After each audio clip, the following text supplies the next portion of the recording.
Welcome to Money Talks, a series of one-to-one interviews with me, Liam Halligan, Economics and Business Editor of GBNews. This episode features Martin Bysh, the co-founder and CEO of the Bristol-based fulfilment centre Huboo. Martin describes how, having grown up in the East End of London, he developed an interest in computer programming and gaming, skills he transferred into the field of logistics. Having launched just a few years ago, Huboo specialises in smaller clients and operates a micro-warehouse model that generates quicker and more bespoke fulfilment outcomes for its growing list of e-commerce clients. Martin, great to see you. Thanks for joining me on Money Talks.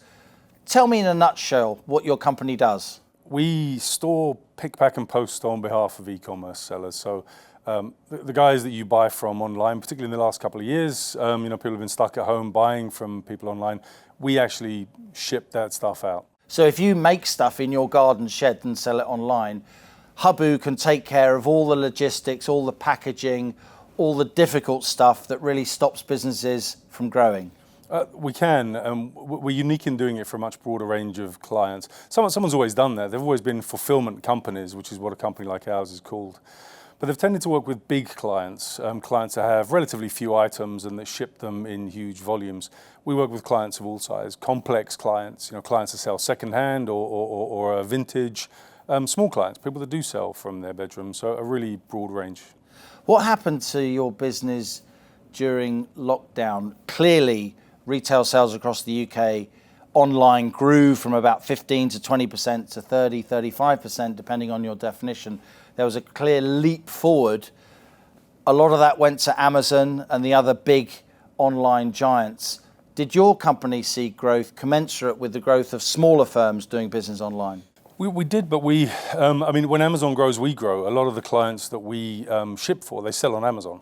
So it doesn't really matter which of the many channels they're selling on, whether it's their shop, whether it's Amazon, eBay, they're often using us to ship that item out. So wherever online sales benefits, we benefit.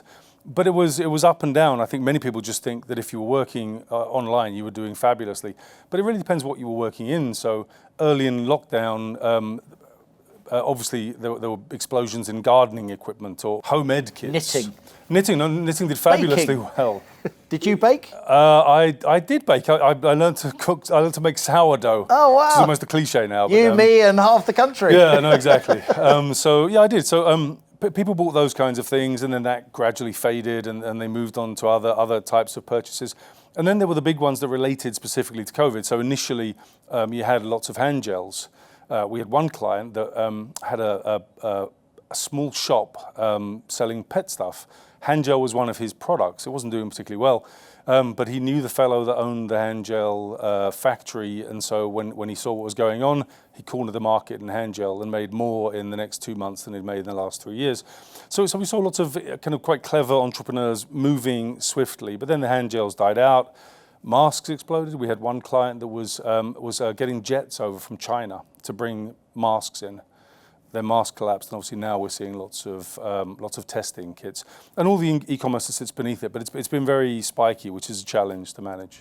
So the company has grown during lockdown, and do you think we're never going back, are we? I mean, the world has changed. The way we do retail now forever has changed. Where do you think we're going to get to in terms of percentage of sales that are online? I mean, there are lots of things you can't buy online, and those are the things that will stay on the high street. You can't buy a haircut. You're unlikely, I think, to buy a house. We've already had large companies try to create online estate agents, and yet still we pay through the nose for estate agents on the high street. So there are lots of things that will stay on the high street, but anything you can buy online, you will buy online. And the challenges that we had previously, things like the ability to try stuff on, that's been overcome by free returns. People simply buy 3 of the same item and then ship 2 back, and it costs them nothing. So I think there's probably very little that we won't end up buying online in the long term. Tell us about the physical side of the business back in Bristol. What does it look like? We've got 4 buildings in Bristol, one in the Netherlands, one we've just taken on in Spain, and we're moving out across Europe. But it looks unlike a traditional warehouse. So we really revolutionized the way the warehouse floor works. There are some fundamental problems with warehousing. The biggest one being that it makes people miserable. It has them walking miles and miles every day. So there was some data a year or two ago that was released from a very big fulfillment company whose name shall remain nameless, but everybody will know them. And they said that their pickers walk 10 miles a day. Yeah. So that's a fairly depressing job. So what we did was we created what's called a micro warehouse, and this was really the brainchild of Paul Dodd, my co-founder. The micro warehouse collapses the business into a smaller warehouse that is run by a single individual. So that might be a picker or a packer, the other big company I didn't mention. For us, they manage the whole thing, more like a retail unit, all of the inbound, all of the outbound, the picking, the packing, the posting. And crucially, they engage with the client as well. So they get that feedback loop that lets them know they're doing a wonderful job or helps them if they're not.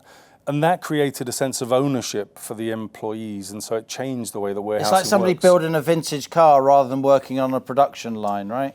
Yeah, so we don't currently employ automation, which is the standard response to that distance, that traveling problem. Instead, we just have a small amount of stock and we pick from that and then replenish the stock regularly. And that changes the economics of fulfillment. It means that instead of someone walking 10 miles, they'll walk under half a mile. That's 95% of the most expensive part of your business, the human being, that you get back using the model that we've developed. And so our warehouses are typically happy places with low human churn, with people that engage with clients, where every picker is in fact also a customer service representative. And you can use this kind of micro model with people walking shorter distances, obviously crucially for the bottom line of the business, but also the mental health, if you like, of the people that work for you, because you're carrying a smaller range of products, because you're only working for bespoke companies who use you as the fulfillment center. It's on a smaller scale. Actually, no, it works the other way around. So when we built it originally, we thought we're broadening the market largely down to smaller clients, and that's what happened. Our first 60 clients were relatively small clients working from home. But of course, when larger companies realize that this model really works and it allows them to engage with operational staff, it makes for happier operational staff, and it's generally less expensive, they wanted to work for us. So we had a problem to solve, which was how do we keep a low stock footprint, and therefore a micro warehouse instead of a huge warehouse, and still keep the short walking distances? And the answer was simply to build replenishment facilities that every few days replenish the micro hub. So the economies of the micro hub stay in place, the wonderful place to work that it is remains, and then the replenishment just speeds up according to the size of the client. It's a very rapid turnover of stock then. Yeah, that takes a lot of logistical skill and... It does, and a lot of software. So the first thing we did was to vertically integrate all of the software that sits in the stack, the fulfillment stack. And that's why nothing had changed, because fulfillment companies were either warehousing companies or they were software companies. They were rarely both. So without having control of both of those things, you can't change what the warehouse floor looks like. So we brought in all the software, redesigned it so that it suits the hub model and the replenishment model that we added to the hub model to allow for larger clients. And that gives us, I think, the most flexible model in the world. Automation limits what you can pick, pack, and post. A robot can only do so much before you need a different kind of robot. Human beings, of course, don't need calibration. You just put different kinds of items in front of them and they'll pick them. The best example of this is re-commerce, which is the sale of secondhand and vintage. It's growing at 20 times the speed of e-commerce, so it's an incredibly fast-growing sector. Fulfillment typically won't touch it because it's incredibly complex. Every SKU, every item is unique. That's right.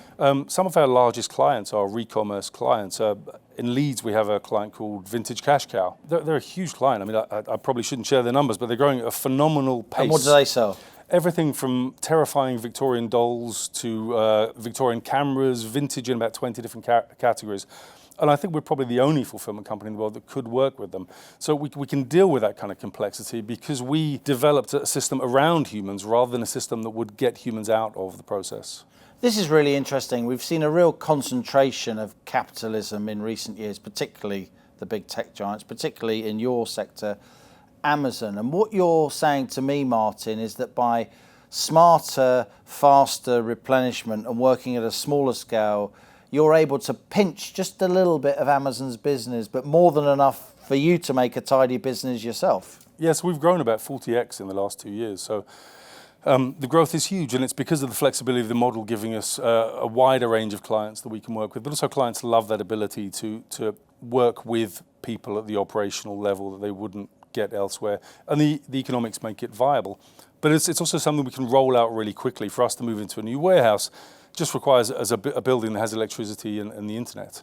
Normally, a fulfillment company would need maybe 12 months to set themselves up in that warehouse. Special smooth concrete floors for all the forklift trucks and all the rest of it. You don't have any of that because it's smaller scale. Yeah, exactly. So the Replen warehouse has a few other requirements, but the rest really don't. So we launched in the Netherlands within 2 months from signing on the dotted line for the warehouse to shipping our first units. Because of this smaller scale, are there certain product lines, certain companies you wouldn't work with because the goods are too big, too bulky, too difficult, they don't fit your bespoke small-scale model?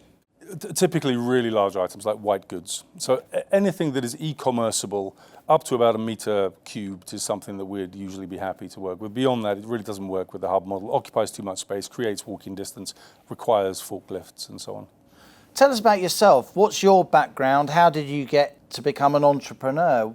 What is it inside you that makes you determined to work for yourself? So my background was actually as a programmer. I was a games programmer for about 20 years and an entrepreneur for the last 20. And I think the reason I worked for myself was because, I mean, where I grew up and when I grew up, I really didn't have too many options. I left school when I was 16. There weren't too many other things for me to do. Where did you grow up? I grew up in the East End of London, in a not particularly nice part of the East End of London. My mother was a single parent. We had lots of challenges. I needed to earn money as quickly as I could. There was no opportunity for me to go into education afterwards. So I taught myself how to program and started publishing computer games. And then eventually moved into web technology, launched to the UK's first dating sites, sold those, was involved in the launch of a charity payment provider that I still work with. And eventually my last business was a rapid market research software as a service business. And I was very bored running that for somebody else when my friend Paul Dodd, who I co-founded with this, was having this idea and thought there was something interesting there and started playing around. Small scale fulfillment. Yeah, I mean, he got himself a room in a Safe store in Bath. Safe store is a sort of consumer-facing storage, like yellow storage. So it was a room the size of a small office, and just started playing around with this business idea. And got to a point where I thought it was quite exciting. He had no customers, but he'd written some interesting software and come up with a very interesting approach to fulfillment, and decided it wasn't really for him, the entrepreneurial game, and that he was going to shut it down. But I thought it was brilliant, so I suggested we do it together and I'd help him commercialize the whole thing. And so we did, and it's grown fantastically. So tell us when the business launched and tell us what you can tell us about the trajectory of your revenues, staff, and where you see it going. So we launched about 4 years ago, really just as a hobby, trying to perfect Paul's system. Launched commercially 3 years ago, which was really just taking out some advertising on Google and not doing very much besides, except picking up the phone if anybody called. The calls we were getting were very exciting because they weren't here's a quote, can you beat it? They were, thank God you exist, where do I send the boxes? Because there was no competition for what we were doing. And so we had about 60 clients when we decided to raise funding. Found that really difficult because it's a highly operational business. It has lots of people. Venture capital doesn't like lots of people. That's right. Typically. We had venture capitalists visit our tiny Safe store and leave visibly shaken by the size of the operation and the people busy inside it, and eventually stumbled on some forward-thinking VCs that were willing to take a punt on us. So it was a challenge, but we got that cash, and after that we grew at such a rate that we were really just chasing VCs away. How many people work for Huboo now? It's about 400 now. I have to be careful because we're hiring about 100 a month. So I can't keep up with exactly where we are, but it's about 400. It's about 40 in the Netherlands, most of them over here. We've got a few in Spain now, and we're gradually beginning to grow that. But it'll be 600 probably by Christmas. And the centre of your operations is still Bristol? It's still Bristol, only because it was down the road from Bath, which is where myself and Paul live. So we thought that was a good place to have our first warehouse. Quite an entrepreneurial place, isn't it? It's got a real buzz to it. Yeah, outside of London, it's one of the more exciting places to get started, I think. We raised cash in London. It's still difficult to raise cash outside of London. And we're now moving to London. So our next UK warehouse will be outside of London, followed by the Midlands, and then somewhere up north. What do you think Amazon think of you? My guess is Amazon don't think of us at all, ever. I think we're flying. Keep it that way. Well, if everything works out, we won't be able to keep it that way. But we actually use Amazon. So we use Amazon's fulfillment, which is an independent product that they sort of sell. We fulfill for clients that sell on Amazon. So insofar as we have any relationship with Amazon, it's very positive so far. And what's the future for Huboo? What could this become? Do you have competitors in the UK or elsewhere who are doing what you do. You've been very successful. I'm sure there are people who want to imitate you because you haven't got any particular IP in any particular intellectual property or patent, have you? It's just a way of doing things. It is, but it's phenomenally complex. We had no idea how complex it was, or we'd never have started to begin with. And so it's probably a greater challenge for someone to do what we've done without some IP to refer to and try to figure out a way around. There are competitors out there. They tend to be traditional fulfillment companies. There are a couple of big players from the States coming over here. People are getting very lazy with fulfillment. The way they're tending to expand is to simply use third-party fulfillment companies that already exist in a space and utilize their brand. So the big US player that's coming over here is doing that. You can't control quality that way. It's a major part of the relationship with your customer, isn't it? How you receive the goods, what condition they're in, how quickly you receive them, whether there are no mistakes. Exactly. And as long as you're controlling everything, then errors will be made, but you can fix them, or you can make sure that you respond appropriately, or that the systems are fixed. If you're running your business selling somebody else's fulfillment, which most modern fulfillment companies are, just utilizing large traditional fulfillment companies, you've no control over that. It's a real danger if you come here from the States or from anywhere else where you own the entire stack and you now utilize somebody else's operational component in that stack. It means you don't have control over quality anymore. And I suspect what will happen is it's going to hit their reviews hard, and it's going to have an impact on their US sales as well as their European sales. So I don't see anybody doing anything that we're worried about right now. And we're also layering on tiers of other services. So we've historically seen ourselves as full stack fulfillment. But actually, it's much more exciting if you think of yourself as full stack e-commerce, full stack direct-to-consumer e-commerce. People spend their days sitting in our dashboard, now our software as a service dashboard. They should be able to utilize that for other products, the ability to manage all of their channels, not just to manage their fulfillment, but to change products, to buy fintech products. We already have some financial products we've layered on top of the ones that we've got, which are high margin products. There's a high take up. So there's a lot of additional products that can be layered on top of it. And that's where Paul's technical background, my software background really comes in, being able to add those additional, primarily software or fintech products. How about your East End background? Does that help? It's made me tenacious and hardworking, and nothing gets in my way, nothing stops me. But it's also made me, and I say me, but Paul feels very similarly, and his background is not that dissimilar to my own. Very concerned that the people that work for us should be treated properly and paid properly. And we work really hard. Because you know what it's like at the sharp end. Yeah, exactly. And I think it's just got sharper and sharper over the last 10 or 15 years. Those kinds of jobs, the wages haven't increased. Meanwhile, for the rest of us, that they've tended to go up.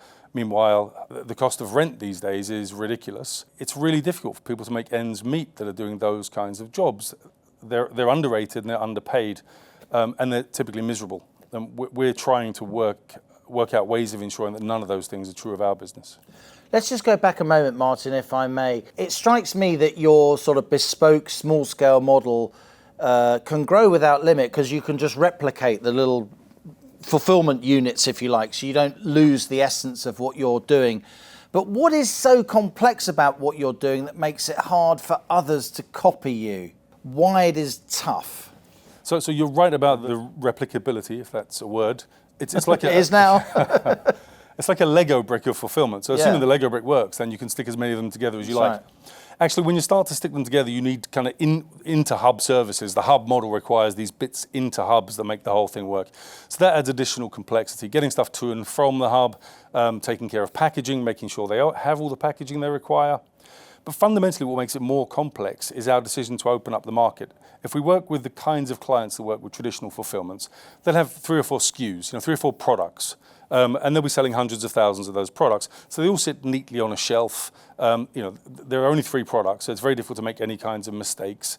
If it's Amazon, for instance, there won't be any bespoke packaging involved. Amazon use their own packaging for everything. So we'll do for the client whatever they require. If they have a 7-stage packing process because it's a beauty product, well, our hub manager will take care of that. Now, our hub manager might have 20 or 30 small clients on their hub. If it's a big client, it might just be 1. And then they'll have all sorts of channels that they integrate with, not just 1, it might be selling across 10 channels, all managed by that single person again on that particular hub.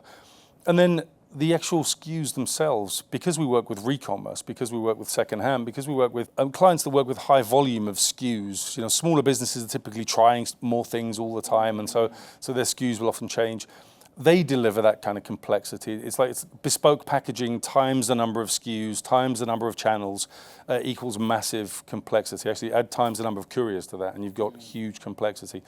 And we manage that and ensure quality levels via our software, but we rely on highly trained, brilliant people to make that work ultimately. And that's a challenge as well. People who work in warehouses don't expect that, and some people are ready for it. They love that sense of ownership, and other people aren't. It's a surprise. They come in thinking that they're going to be packing boxes again, and that's not what we want. What you're doing is you're making warehouse workers into sort of frontline customer-facing staff. They're not physically seeing the customer, but they're working with a client that they will know and care about and have a relationship with because they're working for a relatively small number of companies. So, but let me put this to you. For all the kind of clever intricacies of the software and what you're doing at your fulfillment centres, be they in Bristol or elsewhere, you're still basically moving goods around the country, right? So you still got to deal with lorries and drivers and all of that, which brings me to the obvious question: how's it been for you, HGV-wise, fuel-wise, in recent weeks? So we don't do the last mile, we give it to couriers. Okay. So of course, if they're hit, we're hit. So, Yeah. we had lots of problems at the end of last year. The Kent COVID variant led to France closing their doors, and lorries lined up outside of our doors with nowhere to go. Brexit, I mean, not Brexit per se, but the handling of it by couriers led to huge challenges. I mean, simple things like them calling us GB instead of UK over their application programmer interface that we hook into shut us down for a morning. So they were making, and actually we were UK 2 days later. They were changing things so rapidly, not quite knowing how to respond to what was going on.